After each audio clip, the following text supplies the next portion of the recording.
Hello students, good morning. BA first year की class में स्वागत है आप सभी का।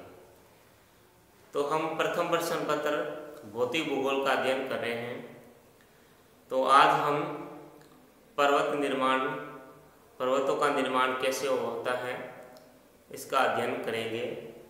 पर्वत एवं पर्वत निर्माण कि जो बहुत सारे पर्वत हैं, हिमालय है, रॉकीज है, एंडीज है, हमें दिखाई देते हैं। ये जो पर्वत है इनका निर्माण किस तरह से हुआ है, आज हम इसका अध्ययन करेंगे। देखो, पर्वत लगभग समुद्र तल से जिसकी ऊंचाई 600 मीटर या इससे अधिक होती है उसे पर्वत माना जाता है। और पर्वत का जो शीर्ष होता है वो एक शंकुनुमा होता है, तो उसे पर्वत की श्रेणी में माना जाता है। अब जैसे पठार भी होते हैं, जैसे तिब्बत का पठार है, लगभग समुद्र तल से 4500 मीटर की ऊंचाई पर है, मगर उसे पर्वत नहीं माना जाता क्योंकि पर्वत और पठार में फर्क होता है। पर्वत का जो सिरा होता है वो शंकुनुमा, संकरा या नुकीला होता है, और जो पठार होता है वो टेबल की आकृति का होता है। ये फर्क होता है पठार और पर्वत में। तो हमारे सिलेबस में कोबर है, होम्स है, इनके सिद्धांत है पर्वत निर्माण के, उनका अध्ययन हम करेंगे। जैसे सबसे पहले आज हम अध्ययन करेंगे भूसंधि, क्योंकि जो नवीन वलित पर्वत है या फिर यूं कहें वलित पर्वत है, चाहे वो प्राचीन हो चाहे नवीन हो, उनका जो निर्माण है वो भूसंधि से होता है, जियोसिंक्लाइन। इनका जो निर्माण है भूसंधि से होता है। ऐसे भूसंधि मैंने बता रखा है आपको पिछले वीडियो में, क्योंकि भूगोल की जो ये एक दूसरे से जुड़ी हुई रहती है, तो भूसंधि मैंने आपको बता भी रखा है। लेकिन अब हम भूसंधि का जो अध्ययन है वो विस्तार से करेंगे। सबसे पहले देखते हैं जो भूसंधि है, भूसंधि क्या होती है, किसे कहते हैं भूसंधि। देखो, भूसंधि का अगर हम सरल शब्दों में समझें या अपनी भाषा में हम समझें तो इसका अर्थ होता है समुद्र में गर्त होना या खड्डा होना, उसे ही भूसंधि कहते हैं। समुद्र जलीय भाग है, जलीय भाग में गर्त या खड्डे का होना वो भूसंधि कहलाता है। अब भूसंधि है, इसका निर्माण देखो कैसे होता है। मान लो ये जलीय भाग है और ये भूसंधि है, गर्त है, खड्डा है। ये जलीय भाग है और ये स्थल भाग है, किनारे वाले, ये स्थल है। अब ये समुद्र है, समुद्र या सागर है। अब कोई नदी है, प्रवाहित हो रही है, तो नदी प्रवाहित होती है तो अपने साथ अवसाद लाती है, तलछट लाती है। अब अवसाद और तलछट किसे कहते हैं? और नदी अपने साथ कंकर, पत्थर, मिट्टी ये सब लेके आती है। तो ये जो नदी है इन सभी का जो विसर्जन है समुद्र में करती है। समुद्र में गर्त होता है, गर्त इन अवसादों से भर जाता है, गर्त इन अवसादों से भर जाता है। गर्त के अवसादों से भरने के कारण ये जो तली है इसकी, ये जो गर्त है इसमें धसाव होता है। ये धसाव होता है तो ये और नीचे जाती है। नीचे जाती है तो जो स्थल खंड है ये पास में आते हैं। तो स्थलखंड है जो ये पास में आते हैं तो इसमें संपीड़न बल लगता है। फिर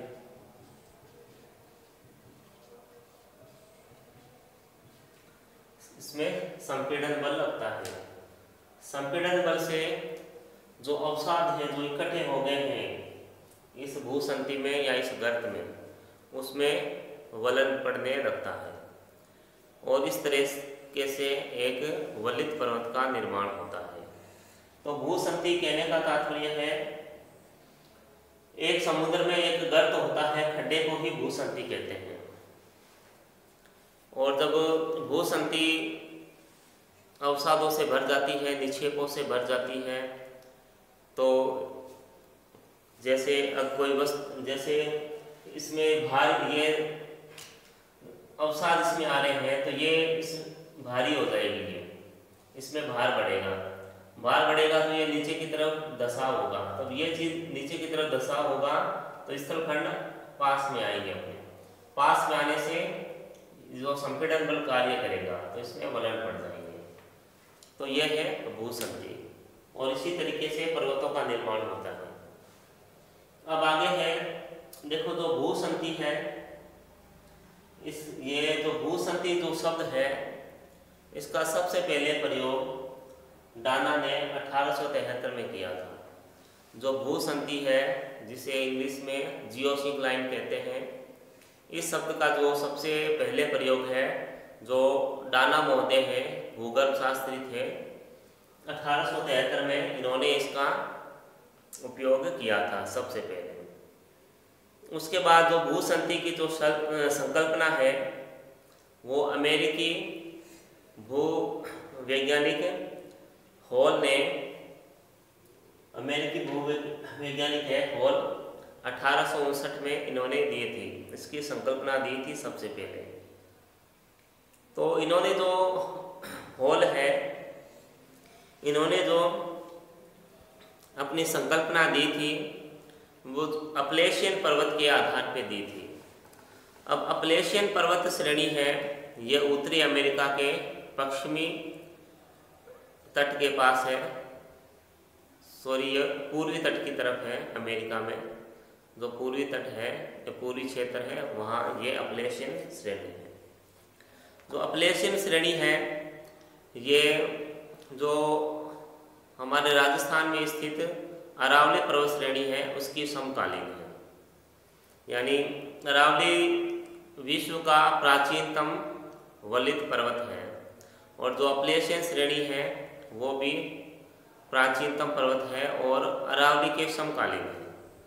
तो जो हॉल महोदय थे इन अपलेशियन पर्वतों का अध्ययन कर रहे थे, तब इन्होंने भूसंधि की संकल्पना दी थी। मगर भूसंधि पर जो वास्तविक विकास है भूसंधि सिद्धांत का वो हॉग महोदय ने किया था। जो भूसंधि है इसका जो वास्तविक विकास है इस सिद्धांत का वो हॉग महोदय ने किया था।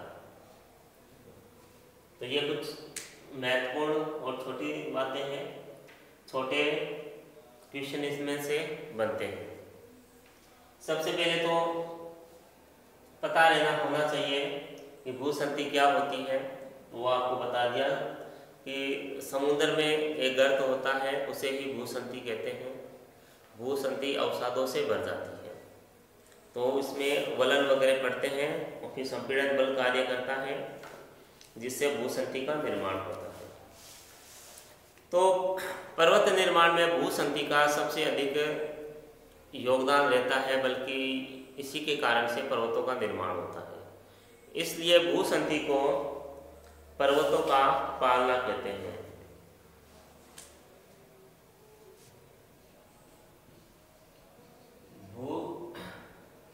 भूसंधि को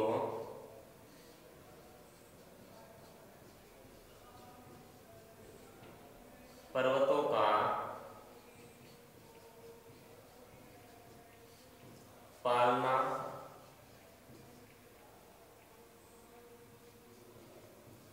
कहते हैं। भूसंधि को पर्वतों का पालना कहते हैं। इसके बाद हम जो भूसंधि है इसकी अवस्थाएं जानेंगे। जो भूसंधि है इसकी देखो 3 अवस्थाएं होती हैं। पहला है भूसंधि अवस्था,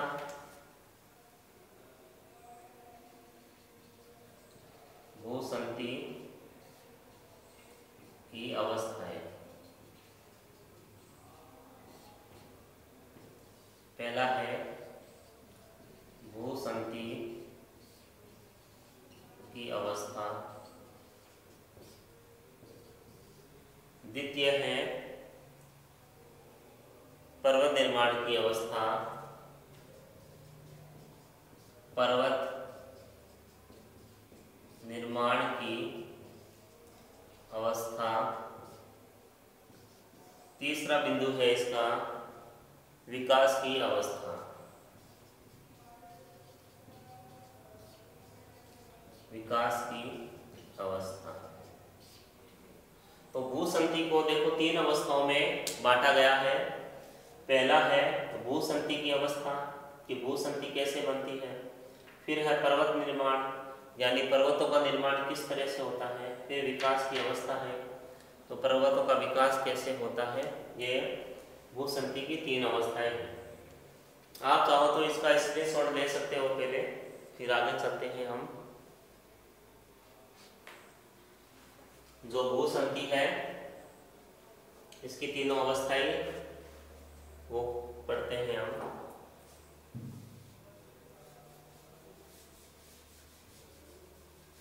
देखो भूसंधि की पहली अवस्था लेते हैं, भूसंधि की अवस्था।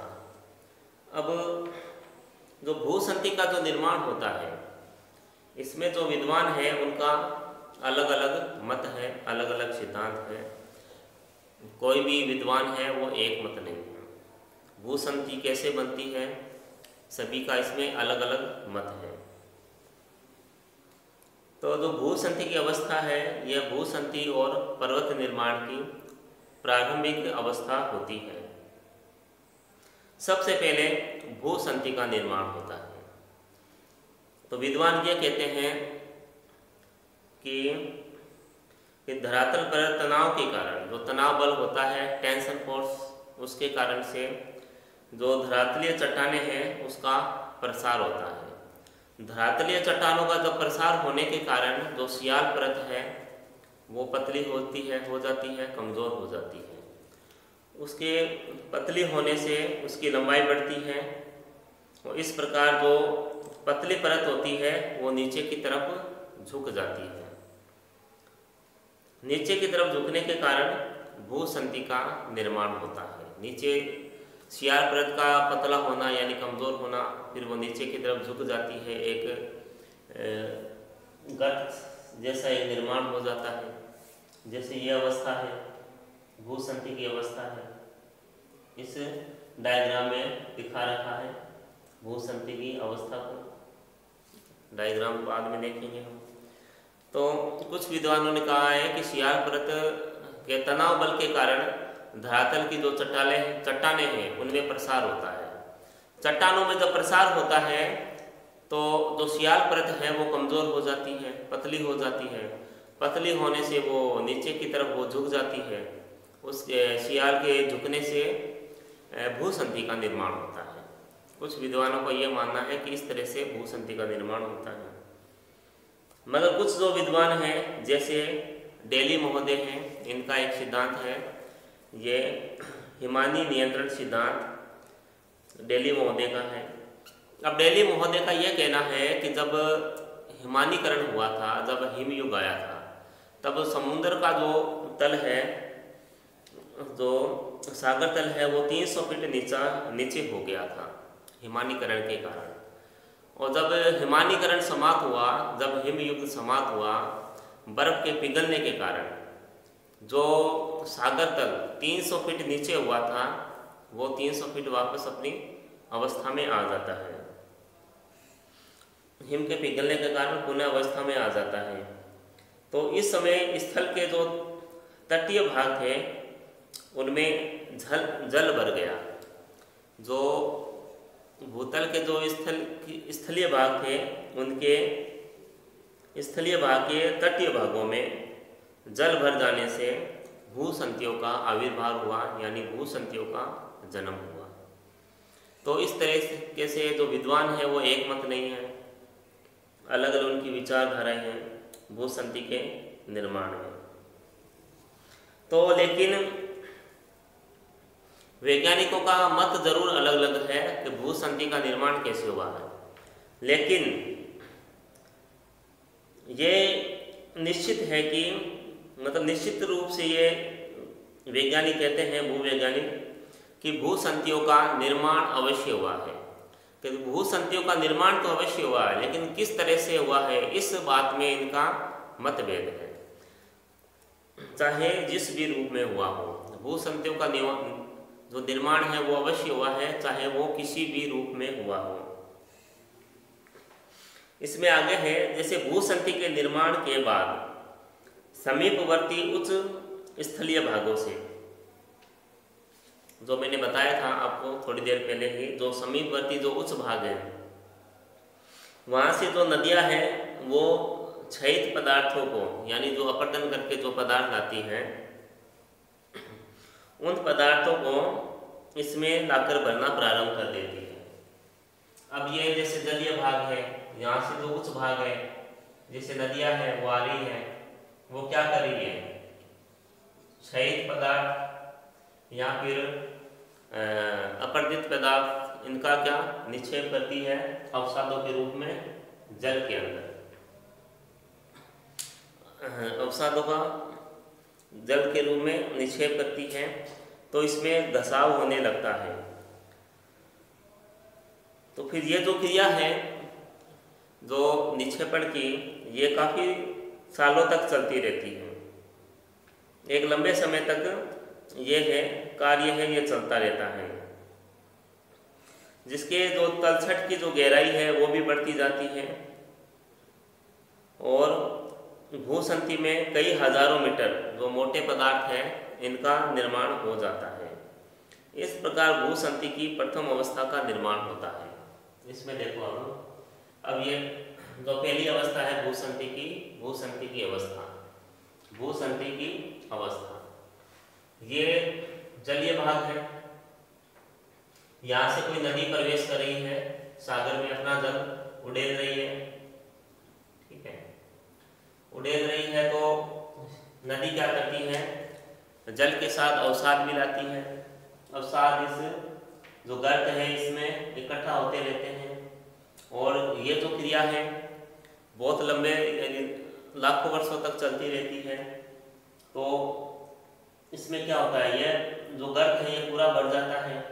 तो अवसाद आने के कारण क्या है, यह गर्त में दबाव पड़ता है और फिर गर्त है इसमें धसाव होता है। ये देखो तली का अवतलन, जो तली है इसका अवतलन होता है, यानी नीचे और नीचे होती जाती है तली।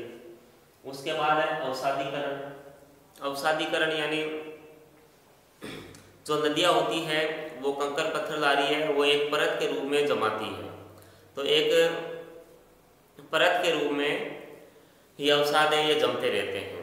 तो इसी तरह से अवसादी चट्टान है उनका निर्माण होता है।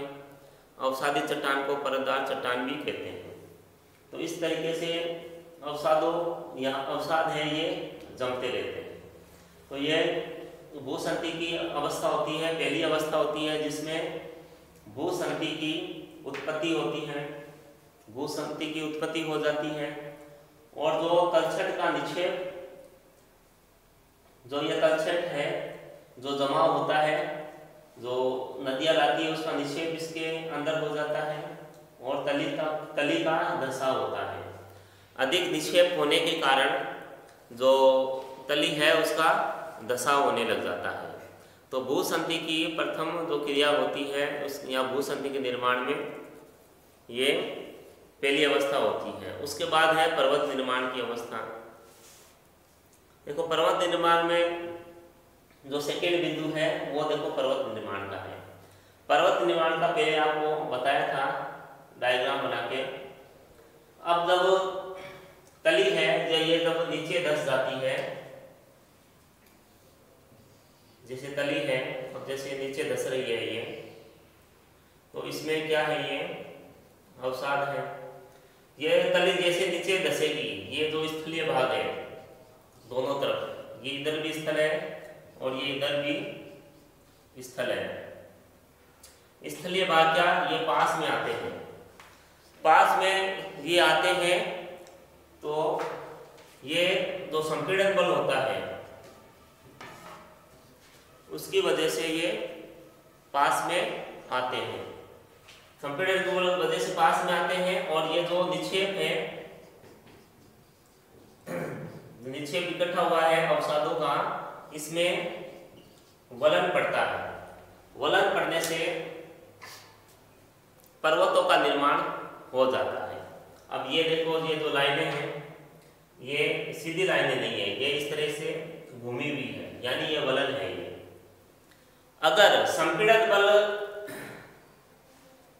अगर तेज गति से तीव्र होता है तो इस तरह की आकृति बनती है, यानी वलित पर्वत बनता है। इस तरीके से वलित पर्वत बनता है।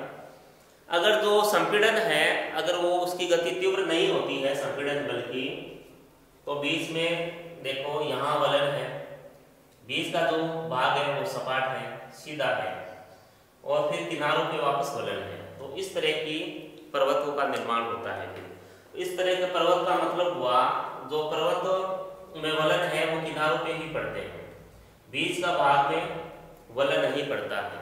अब बीच के भाग में वलन क्यों नहीं पड़ा, क्योंकि जो संपीड़न बल है वो तीव्र नहीं था, केवल किनारे वाले भाग है वो ही पर्वतों के रूप में परिवर्तित होते हैं।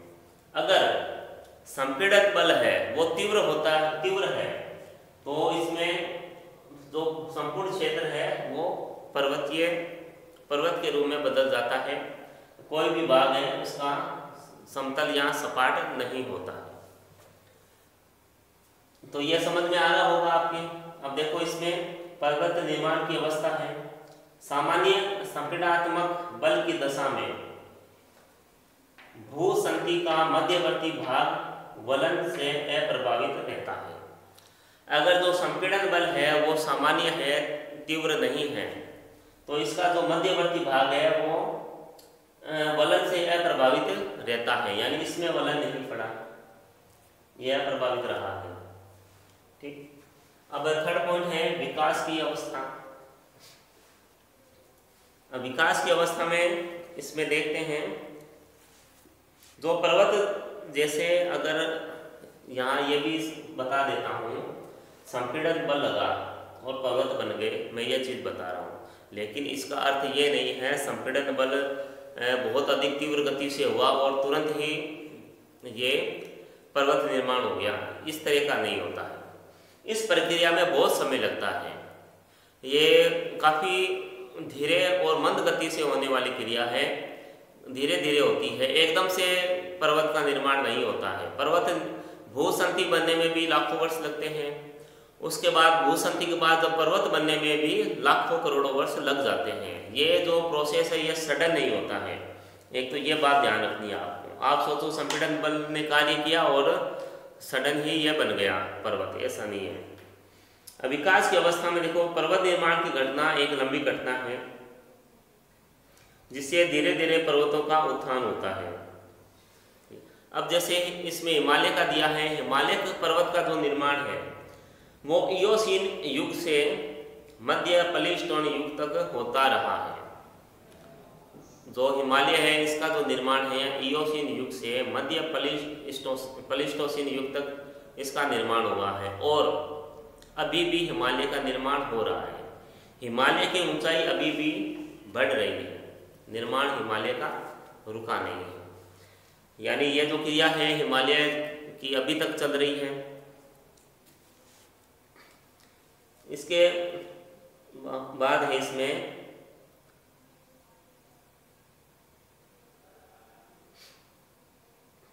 तो इसमें आगे है कि कभी कभी ऊंचाई में कमी के कारण तथा अन्यत्र भार में जहाँ नदियाँ पर्वतों का अपरदित पदार्थ जमा करती है, अधिकता के कारण पर्वतीय संतुलन की स्थापना के लिए पर्वत का भाग ऊपर उठने लगता है। इस अवस्था को भूसंति तथा पर्वत के विकास की अवस्था कहते हैं। तो जो हमने इससे पहले जो संतुलन की अवस्था हमने पढ़ी थी, जिसमें प्राट और एरी के मत थे, ये उससे संबंधित है। अब जैसे पर्वत है, उसका अपर्दन हुआ, अपर्दन होने से पर्वत का जो भाग है वो कुछ घिस जाता है, वो कम हो जाता है, और सागरीय भाग में अवसादों की अधिकता हो जाती है। तो पृथ्वी पे क्या अनबैलेंस हो जाता है। तो इस अनबैलेंस को दूर करने के लिए जो सागरीय जल में अवसाद है वो वापस पर्वतों की जड़ों में आते हैं, तो फिर वापस से पर्वत का उत्थान हो जाता है। तो इस तरीके से ये पर्वत का विकास होता है। ये विकास की अवस्था है, तीसरी अवस्था है इसकी।